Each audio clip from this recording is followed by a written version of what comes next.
রাধে রাধে বন্ধুরা, তোমরা সবাই কেমন আছো? আশা করছি তোমরা সবাই ভীষণ ভালো আছো। আমরাও কিন্তু বেশ ভালো আছি। আর আজ হলো মঙ্গলবার, তোমাদের সবাইকে সাথে নিয়ে আজকের ব্লগটা শুরু করলাম।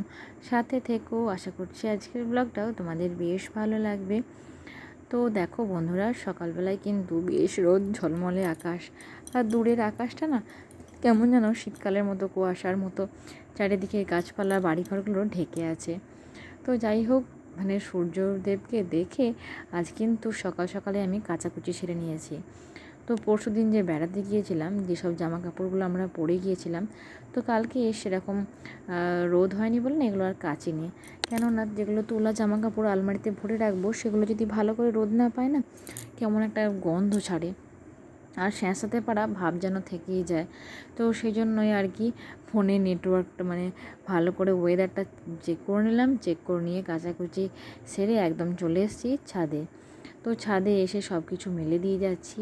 আর কি বলো তো, যখন দেখবে বর্ষাকালেও একভাবে বৃষ্টি হয় এক নাগাড়ে, তখন মনে হয় যেদিনকে রোদ করবে বাড়ির যত কিছু কাচাকুচি আছে, এমনকি রোজকার যেগুলো জামা কাপড় পরা হয়, সেগুলো মনে হয় বেশ ভালো করে কেচে আর রোদে শুকায়।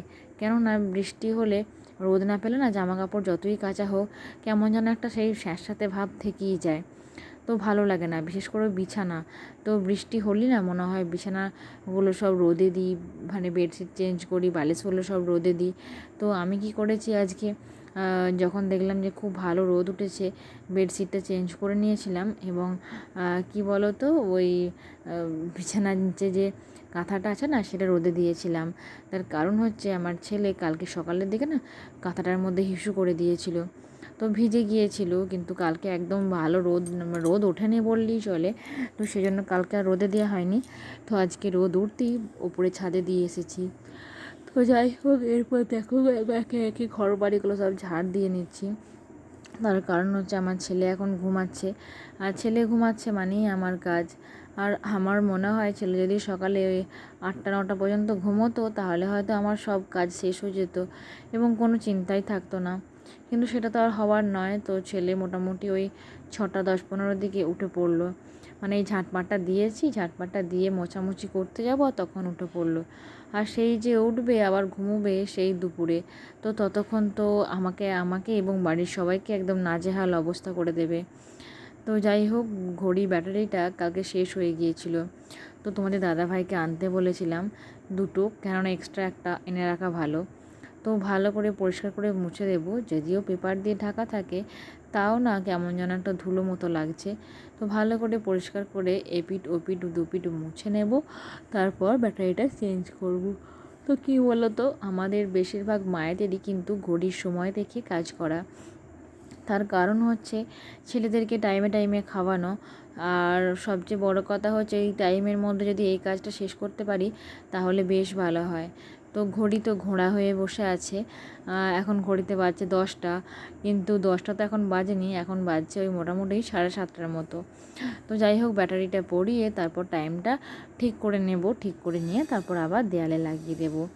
তো মানে মিনিটের কাঁটা সেকেন্ডের কাঁটা ঘুরিয়ে তারপর টাইমটা ঠিক করলাম। তো কী বলো তো, আমি না বিশেষ করে সব সময় ঘড়ি দেখেই কাজ করি। তো ঘড়ি ব্যাটারি শেষ হয়ে গেলে আমার খুব অসুবিধা হয়। তো যাই হোক, এরপর কী বলো তো, বিছানার এদিকটা স্টিলগুলো কদিনই হলো ভাবছি মুছবো। ছেলেকে নিয়ে যে বাড়তি কোনো কাজ করব, সেটা না একদম হয় না। তার কারণ হচ্ছে আমার ছেলে কোনো খেলনা নিয়ে একদমই খেলে না বললেই চলে। শুদ্ধ বায়না, সারা দিন শুধু বায়না। কখনো জলের বোতল নেবে, কখনো রান্নার জিনিস নেবে, কখনো হয়তো পাউডার নিয়ে ফেলবে। তো সব সময় কন্টিনিউ বায়না, আর সেই বায়না পূরণ না হলেই কান্না। তো ছেলেকে নিয়ে আমি এই কদিন যেন বেশি একটু নাজেহাল হয়ে গেছি। তো জানি না ছেলে কবে বড় হবে আর কবে ছেলে একটু বুঝতে শিখবে, বা কি বলো তো, ছেলেকে নিয়ে না আমি একদম পেরে উঠছি না। তো জানি না কতদিন পর্যন্ত তোমাদের সাথে ভিডিও শেয়ার করতে পারবো।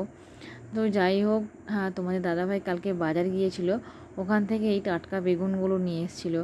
তো আজকে ফোনে একটা রেসিপি দেখে ভাবলাম যে নিরামিষ দই বেগুন বানাবো। তো তার জন্য দেখো বেগুনগুলো পরিষ্কার করে কেটে ধুয়ে নিয়েছি, দিয়ে কেটে নিলাম। কেটে নিয়ে নুন, হলুদ, কাশ্মীরি লঙ্কার গুঁড়ো এবং চিনি দিয়ে মাখিয়ে রেখেছি। আর ওদিকে কিন্তু তেলটা গরম করতে দিয়েছি। আর এদিকে দেখো চিংড়ি মাছগুলো ভাজতে দিয়ে দিয়েছি। তো আমার মেয়ে না চিংড়ি মাছ খেতে খুব ভালোবাসে, তো আমাদের গ্রামেরই একজন দিয়ে গেছে চিংড়ি মাছগুলো। তো এইদিকে বেগুনগুলো সব ভাজতে দিয়ে দিলাম। আর কি বলো তো, বেগুনগুলো লাল লাল করে তো ভাজা হবে। তো তা করতে করতে দুটো কড়াইয়ে দুটো খুন্তি ব্যবহার করছি, যেহেতু এটা নিরামিষ রান্না আর এটা আমিষ রান্না, তো সেজন্য বারে বারে হাতও ধুতে হচ্ছে। তো এদিকে একটা পেঁয়াজ কেটে ভাজতে দিয়েছি।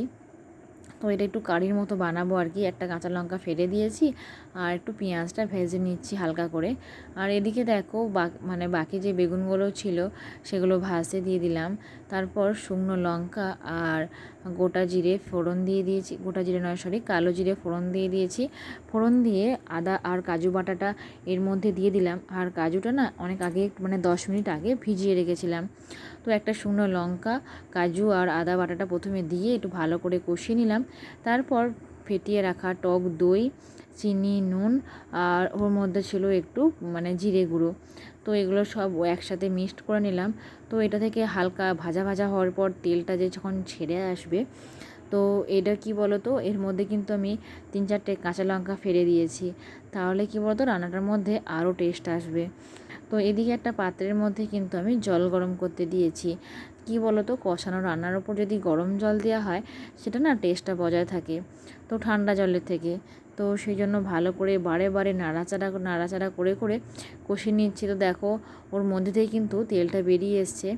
আর এদিকে কিন্তু জলটাও গরম হয়ে গেছে, তো গরম জলটা দিয়ে দিলাম। দিয়ে একটু হালকা করে ফুটিয়ে নেব। ফুটে এলেই তারপরে ভেজে রাখা বেগুনগুলো দিয়ে আর 10 মিনিট রান্না বসিয়ে দেব। তাহলে কিন্তু আমার রেডি হয়ে গেল নিরামিষ দই বেগুন। তো রেসিপিটা কিন্তু খুব টেস্টি হয়েছিল, বাড়ির সবাই তো আঙুল চেটে খেয়েছিল। তো এই রেসিপিটা আমি আজকে প্রথম নতুন বানালাম, তো বাড়ির সবারই পছন্দ হয়েছিল।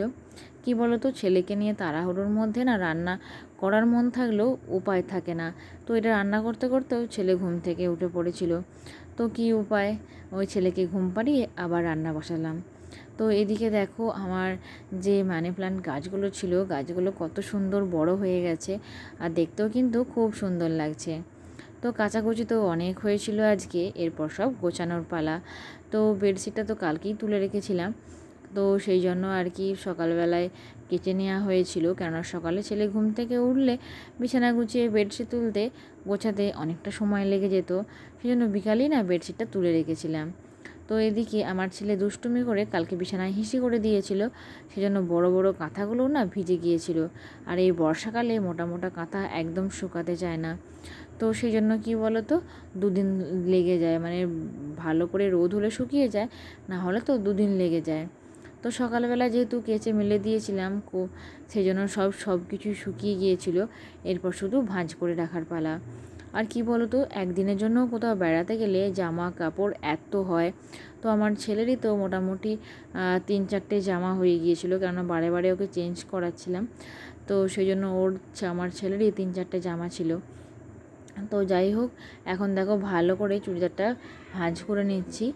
আর কি বলো তো বন্ধুরা, এখন না ছেলেকে তোমাদের দাদাভাই একবার বেড়াতে নিয়ে যায়, তো সেই ফাঁকে ভাবি এসব গোছানোর কাজগুলো করে নেব, কারণ সকালবেলা না সবটা করে উঠতে পারি না, অনেকটাই দেরি হয়ে যায়। আর বললাম না, ছেলেকে নিয়ে এখন কোনো কাজ একদমই করতে পারি না। তো যাই হোক, ছেলে যতক্ষণ না থাকে ততক্ষণ কাজগুলো গুছিয়ে নিই।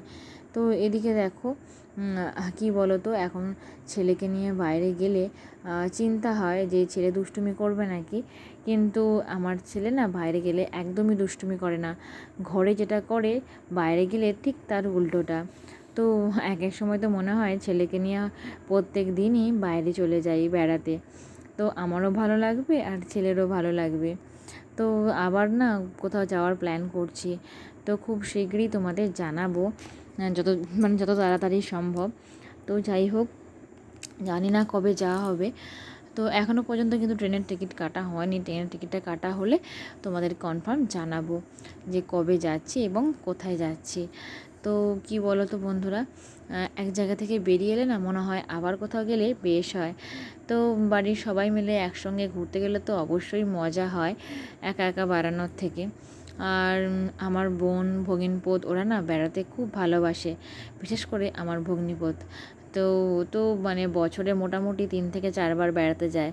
আর ওদের সাথে সঙ্গ দিয়ে এখন আমরাও বছরে 3 থেকে 4 বার বেড়াতে চলে যাই। তো কি বলো তো, সবসময় একঘেয়েমি এই সংসারের জীবন একদমই ভালো লাগে না। তো দুদিন কোথাও ঘুরে এলে মনটা একটু চেঞ্জ হলে বেশ ভালো লাগে।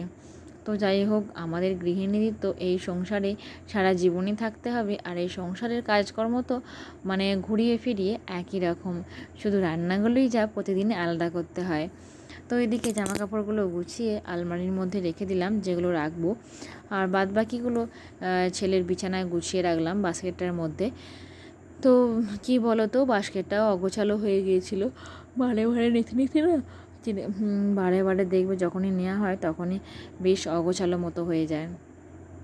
তো যাই হোক, এখন গুছিয়ে নিলাম, গুছিয়ে নিয়ে তারপর কি বলো তো, জামা একদিকে প্যান্ট একদিকে করে দিলাম। তো এরপর একটু আলমারিটা একটু ভালো করে কলিন দিয়ে মুছবো। তো ধুলো পড়ে গিয়েছিল, তো এই দুদিন একদম মোছার সময় পাইনি। তো আজকে ভেবেছি যে রুটিটা বানাবো, আটাটা অনেকক্ষণ আগেই মেখে রেখেছি। তো আজকে এই কাজগুলো আগে শেষ করব, তারপর আর কি রুটি বানাবো। তো এর এখানটা আলমারিটা মুছে নিয়েও ওই খাওয়ার টেবিলটা বেসিনগুলো সব মেজে নিয়েছি, কেননা সকালবেলায় একদম সময় করে উঠতে পারছি না। তো সেসব তোমাদের সঙ্গে আজকে আর শেয়ার করলাম না। আর তোমাদের দাদাভাই যে আমন্ডগুলো এনেছিল কৌটোর মধ্যে পুড়ে দিলাম। তো সকালবেলায় রোজই আর কি কাজু কিশমিশ আর আমন্ড রাতে ভেজানো হয় আর সকালে খাওয়া হয়। তো বাদ বাকিটা রেখে দিলাম, সব একবারে ঢেলে দিলে নষ্ট হয়ে যাবে। তো যতটা কৌটার মধ্যে ভরলো ততটাই পুড়ে দিলাম। তো এদিকে দেখো, বেড়াতে গেছিলাম, ওখান থেকে যে শোপিসগুলো এনেছি সেগুলো আলমারির মধ্যে শোকেসে সাজিয়ে দিয়েছি, দেখতে কিন্তু খুব সুন্দর লাগছে। তো আজকের মতো এই পর্যন্তই। রাধে রাধে।